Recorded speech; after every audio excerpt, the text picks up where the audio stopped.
Start. Start.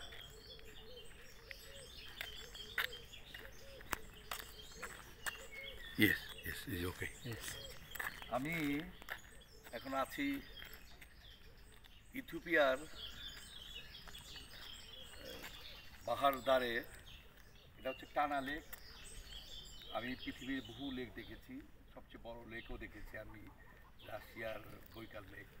এটাও বিশাল lake, তার কারণ এটাও শেষ সীমানা আসলে দেখা যায় না, এত বড় একটা লেক। এবং এই দেশটা হচ্ছে একটা আশ্চর্যজনক এত সুন্দর দেশ, কিন্তু সমস্যা হচ্ছে এখানে বিভিন্ন জায়গায় এদের গৃহযুদ্ধ, দলে দলে এরা আজাদি চায়, গৃহযুদ্ধ বিভিন্ন জায়গায়, এই জন্যে সব জায়গায় ঘোরা যায় না। এখানে যে আমি এসেছি এখানেও জায়গায় জায়গায় গৃহযুদ্ধ চলতেছে।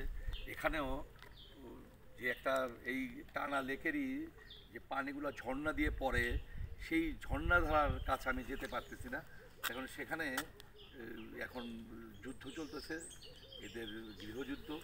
তো একটা চমৎকার দেশ থাকার পরও নানা ধরনের সমস্যা এখানে।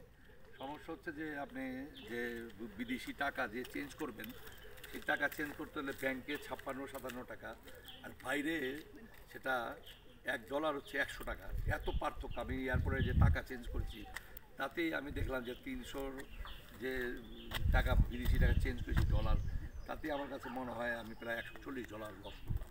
আবার টিকিট কাটতে গেলাম, ছেলেটা তাও আমাকে $100 সেভ করে দিছে, কিন্তু সে ধরছে 700 টাকা হিসাবে, 70 টাকা হিসাবে। কিন্তু অ্যাকচুয়ালি আমি এখানে বা ওইখানেও আমি যদি $300 চেঞ্জ করতাম তাহলে এই প্রায় আমি 30,000 টাকা পেয়ে যেতাম। তো তাতে দেখা যাচ্ছে যে তাকে যে আমার $100 সেভ হয়েছে, কিন্তু তাকে যে টাকা দিয়েছি সেখানে আমার $150 লস হয়েছে। এই ধরনের একটা বিশাল বৈষম্য। যদি বাস্তবতা হলো যে আপনি 10,000 টাকাই পেতেন, তাহলে তো অনেক ড্যাম চিপে আপনি এই পুরো দেশটা আপনি ঘুরতে পারতেন। আরেকটা হলো এখানে বিমান খুব ভালো, আপনি বিমানে বিভিন্ন জায়গা যাইতে পারবেন। এটা হচ্ছে যে টানা লেকের যে লোকজন আদিবাসী, এই আদিবাসীরা থাকে, এটা একটা আয়ারল্যান্ড, ছোট্ট একটা আয়ারল্যান্ড। এই আয়ারল্যান্ড এখন আমি হেঁটে হেঁটে আমি ঘুরবো আয়ারল্যান্ড।